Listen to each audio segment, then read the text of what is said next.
Ustaz boleh sentuh tak apa hubungan yang Ustaz nampak antara muzik ni dengan sihir? Okey.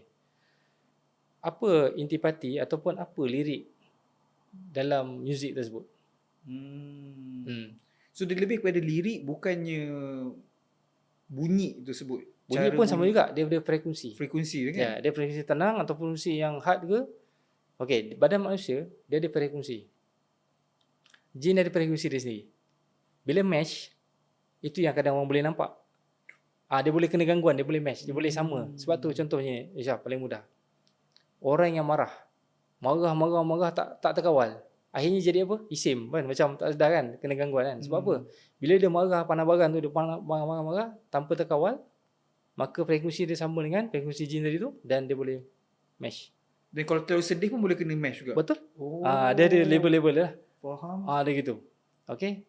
Jadi, muzik yang tadi salah satulah mengubah frekuensi pada diri kita. Jadi dia boleh mesh juga. Dan salah satu lagi muzik tu dia punya seni kata ataupun lirik dia tu.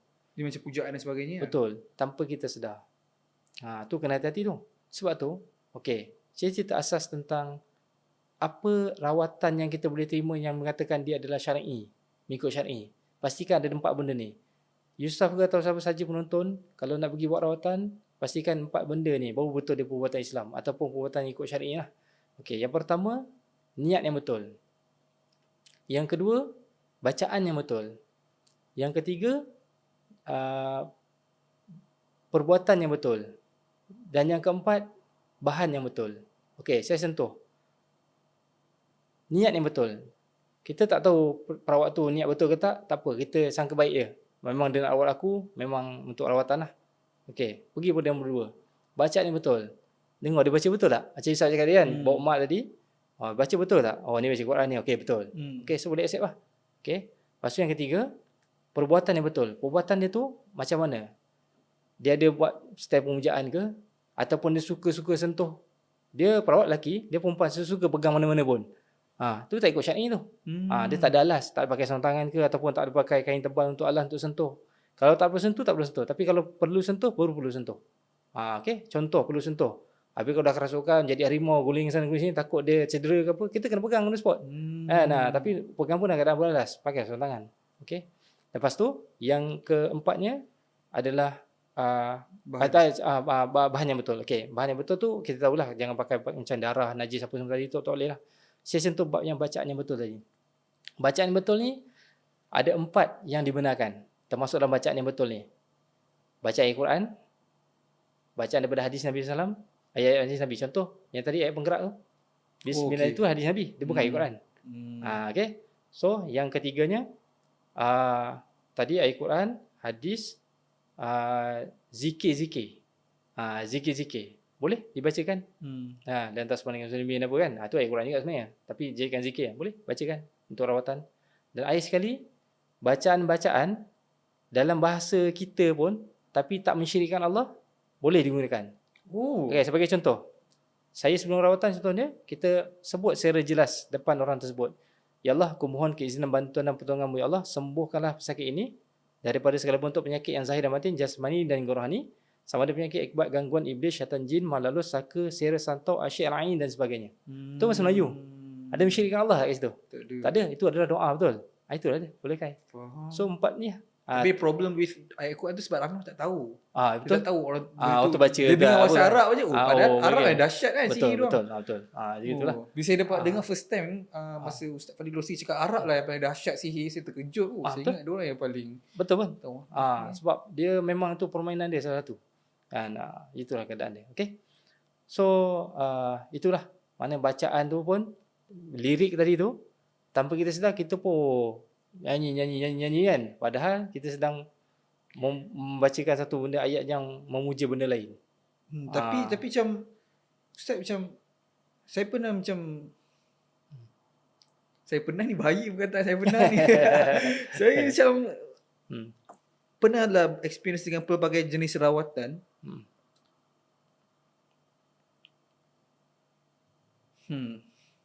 Saya tak tahu lah Ustaz, sesuai ke tak. Sebab saya pernah tanya soalan yang sama kepada Ustaz Fadil Rosli. Dia cakap benda ni tak sesuai untuk podcast. Dia cakap untuk saya. So saya assume tak sesuai kot. Tapi sebab dia bagi tahu saya tu sebelum saya tanya dia sebelum podcast. So dia cakap macam tu. Tapi senang cerita is jenis rawatan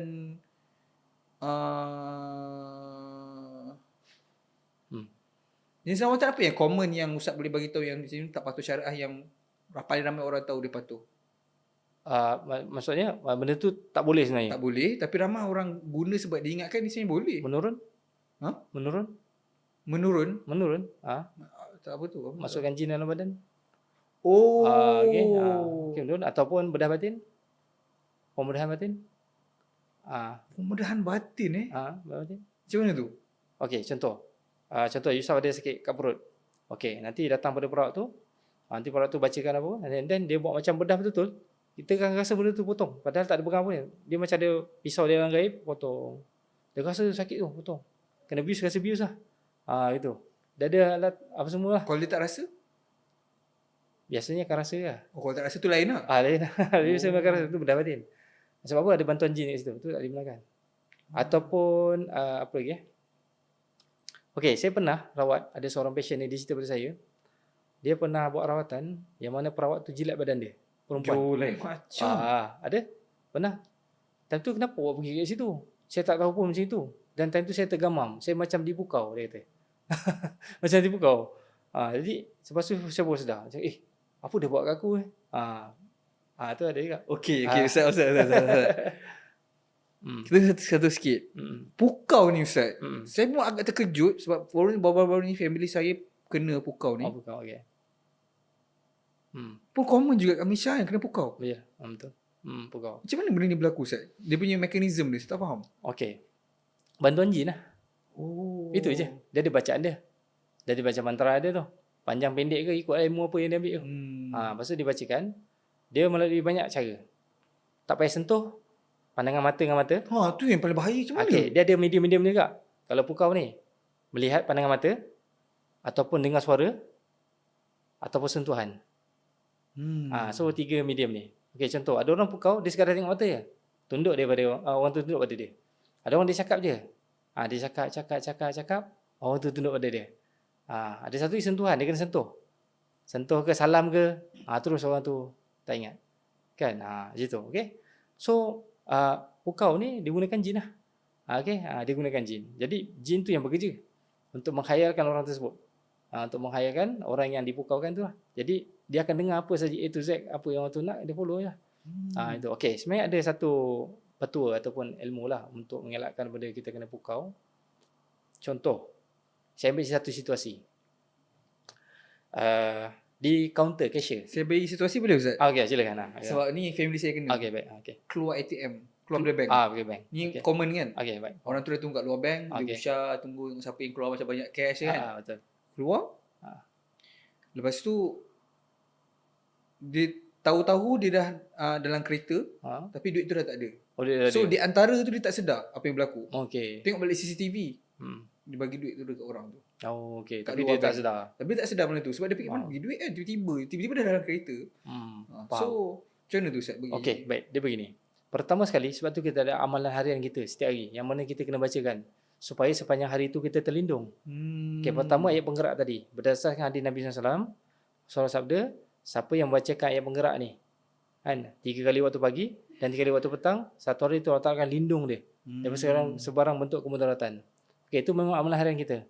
Yang keduanya, bila kita nak pergi pada satu tujuan, contoh nak keluarkan duit, mesti kita kena beringat, aku kena lindung diri aku.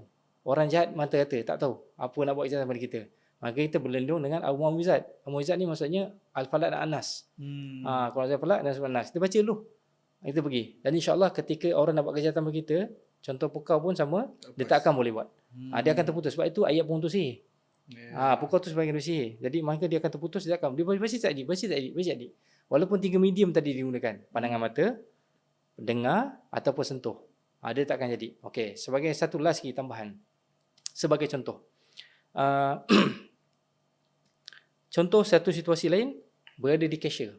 Okey, berada di cashier, kan kadang orang bayar, nak pukau dia kan. Cashier pula bagi duit pada kan. Lebih. Okey. Kaki bersilang. Kita berdiri tu, kaki silang. Dia tak akan jadi juga. Uish. Gitu. Kaki silang. Dia jadi. Okey, itu satu. Kemudiannya, ingat tak tadi saya cakap sihir boleh dibuat melalui gambar. Kan? Okey. Jadi, guru saya ni bagi petua. Dia kata, kalau nak elak daripada gambar kita ni nak dibuat sihir oleh orang, ketika ambil gambar tu, dua benda boleh buat. Pertama, silangkan kaki. Yang kedua, tahan nafas. Kita boleh buat salah satu. Saya bagi contoh. Ingat tak? Tok-tok guru dulu, kalau ambil gambar, duduk, kaki dia macam mana? Ini macam saya buat ni. Ya? Tengok balik. Ya, Ustaz? Ya, dia akan hilang kaki. Sebab apa? Sebab dia tahu gambar dia tu akan selamat. Dia tak akan boleh buat sihir. Dia tak akan jadi. Akan silang macam ni. Okey, itu satu lagi. Satu lagi, kalau tak silang kaki, kita boleh tahan nafas. Maksudnya orang yang ambil tu tahan nafas kita dalam gambar. Kita dalam gambar tahan nafas. Contoh, okey, 3, 2, 1, kita ni tahan nafas. Okey, kita tahan nafas. Jadi orang ambil gambar kita tu kan count kan, dia kan counter. 3, 2, 1, kita pun tahan nafas. Jadi gambar kita ibarat mati. Jadi dia tak akan boleh buat apa-apa. Tapi biasa memang tahan nafas sebab apa? Senyum. Bukan? Borak-borak. Bagi tahan nafas. Tahan nafas. Tu bahaya tu, tarik nafas. Menyedut semua masuk. Agak merunsingkan. Okay. So itu betul yang kita boleh amalkan. Okay. So sebab tu satu lagi. Pernah dengar tak sihir melalui telefon? Orang call. Orang call kena sihir. Ada? Kena pukau ada telefon. Betul. Yang orang call bagi tahu ada parcel lah apa tiba-tiba kan minta nombor IC. Betul bagi je kan. Sebab saya kata apa tu, medium dia salah satu pendengaran. Betul. Itu dia. Jadi macam mana nak buat kalau angkat telefon nombor yang tak ketahui, silang kaki saya set dia. Oh ya. Betul. Bro, ni serius style gila Ustaz. Allah Akbar. Silang kaki, bawa angkat telefon. Gitu. Dia takkan jadi. Okay. Jadi benda ni memang berlaku. Sihir melalui telefon memang berlaku. Orang call. Tapi dia diam. Tak tahu dengar macam bos je. Boleh kena. Tu. Ini antara pasien-pasien yang saya rawat. Itu. Okay. Satu kita kena hati-hati lah. Walau macam mana pun kita kena yakin Allah yang memelihara kita. Darat daripada Allah SWT. Yakin Allah melindungi kita. Itu hanya ikhtiar. Allah mengizinkan ke tak itu hak Allah SWT. Tapi sunatullahnya bila kita pilihan dan musuh, Allah bagi tak? Allah akan bagi. Jadi kita buat silang kaki ni. Dan praktis yang kita cuba, maybe kita boleh cuba amal kan. Ustaz setuju kalau saya cakap macam apa pun yang jadi, kita anggap Allah SWT dah susun tu yang terbaik untuk kita. Kalau kita kena ke, kita tak kena ke. Sebab dia kalau kita baca amalan dan sebagainya, kalau Allah SWT takdirkan kita untuk kena, dan kita akan kena juga. Betul. Dan insya-Allah benda tu adalah yang terbaik sebenarnya untuk kita. Allah nak mungkin angkat darjat kita dan sebagainya. Betul. Itu yang sebenar-benarnya. Sebab tu kita ni sebenarnya, saya sini dalam sebagai seorang perawat ni, dalam perawatan Islam ni, saya selalu pesan pada pasien saya. Saya cakap apa? Satu syarat utama kesembuhan adalah meyakini Allah yang menyembuhkan. Itu syarat utama kalau nak sembuh. Kalau tak yakin Allah sembuhkan, tak akan sembuh. Sebab tu kena letak diri kita ni yakin Allah yang sembuhkan aku. Allah yang sembuh. Allah pasti sembuhkan aku. Sebab Allah yang uji, Allah akan angkat ujian tu. Berdasarkan satu hadis Nabi SAW, setiap orang Islam ni dia mulia si Allah Ta'ala dan darjat dia tinggi si Allah. Kenapa? Dalam diri ada satu kalimah yang mulia. La ilaha illallah Muhammadur Rasulullah. Sebab itulah kita siasa tinggi si Allah Ta'ala. Tetapi asbab dosa-dosa yang kita buat, tak kisah pandangan mata ke, pendengaran, percakapan ke, menyebabkan kita punya darjat ni turun tau. Sikit sebab dosa kita tu. Jadi Allah Ta'ala kata tak mungkin darjat orang Islam ni turun. Aku tak suka. Dia ni ahli syurga ni. Tak mungkin akan turun. Jadi aku akan uji dia. Jadi hadis Nabi beritahu Allah akan uji kita. Ujian tu apa? Apa-apa saja. Masalah hutang ke, masalah kesihatan ke, masalah rumah tangga ke, kan, masalah perniagaan ke apa ke, Allah akan uji. Terpulang pada Allah nak uji apa. So dikala kita diuji tu di mana kita? Adakah kita kembali kepada Allah? Kalau kita tak kembali kepada Allah, ujian tu akan terus menerus lagi. Tapi kalau kita mula kembali kepada Allah, contoh ketika kita diuji tu, kita bertaubat kepada Allah, istighfar, jaga solat balik, jaga jangan buat dosa mulut ke, pandangan mata dan sebagainya, maka darjat kita naik balik sikit. Naik sampai satu tahap yang Allah Ta'ala nakkan, okey, inilah darjat aku nak pada dia. Maka ujian tadi Allah Ta'ala akan tarik terus. Yang sakit akan sembuh, yang ada masalah hutang dia selesaikan hutang dia. Yang ada masalah keluarga akan diangkat masalah keluarga, dia akan bahagia balik. Itulah tujuan Allah Ta'ala uji kita yang sakit tadi. Itu Allah nak supaya kita kembali kepada Allah. Ujian ni Allah boleh uji apa saja. Bukan masalah jin saja. Yang ke hospital boleh. penyakit yang bukan sudah boleh. Kan? Apa-apa saja Allah Ta'ala nak uji kita. Sebab tu kita kena balik semula. Kalau kita diuji dengan penyakit, kita jangan putus asa. Sebab Allah sedang memandang kita. Allah tak tinggalkan kita. Kita bukan sedang dibiarkan oleh Allah Ta'ala. Tak. Allah Ta'ala sayang kita. Okay? Dan Allah sentiasa pandang kita. Dia tak nak lepaskan kita. Dia tahu kita ni calon di syurga. Tak mungkin dia akan jauh daripada aku. Allah uji. Macam layang. Bikin jauh melayang kan. Tak terkawal, dia tarik balik. Supaya jangan pergi entah mana-mana sangka kat pokok ke mana kan. Atau boleh betul lagi terputus. Angin kuat. Makin tinggi makin kuat kan. Tarik makin kuat, putus. Habis. Jadi terbiar. Tak tahu ke mana. Jadi kita ni bersyukurlah. Kalau Allah Ta'ala uji kita dengan sakit, kita syukur dulu. Sebab apa? Allah Ta'ala masih tak lepaskan aku lagi. Allah masih memandang aku. Jadi aku kena kembali kepada Allah SWT. Sebab tu kaedah rawatan sebenar adalah baiki semula hubungan Allah Ta'ala itu dulu. Jumpa perawat memang jumpa perawat. Tapi kita kena baiki hubungan kita dengan Allah SWT. Bahawa Allah Ta'ala akan sembuhkan segala penyakit kita yang tadi tu. Itu intipati dia yang sebenar. Okey. Satu lagi orang tanya saya, Ustaz, kenapa mesti saya diuji dengan sihir ni Ustaz? Kenapa mesti saya kena dihantar sihir Ustaz? Okey. Saya suka nak bawakan satu keadaan ni. Setiap orang ni berbeza-beza dia punya keadaan dia. Sebagai contoh, ada orang dia ada duit yang banyak. Jadi dia banyak bersedekah. Dia dapat pahala yang banyak melalui jalan sedekah. Ada orang dia ada ibu bapa yang sakit. Yang mana dia boleh jaga. Okay. Assalamualaikum guys. So kalau korang pun nak belajar buat money online, semua menggunakan social media saja macam student aku ni, kau tengok dia boleh buat 1,500 aja dengan satu video pertama je. Dia belajar straight daripada aku. Ataupun macam Syamim ni, dia buat apa? Dia buat almost RM1,000 menggunakan TikTok Shop saja. Ataupun kalau korang nak buat menggunakan live ni boleh. One of aku punya student ni nampak almost RM500 menggunakan TikTok Shop live. So kalau korang nak belajar, klik link kat bawah, join Audis University. Sekarang kita open hanya RM90 saja sebulan. Kalau korang tak nak kita naikkan harga, join sekarang.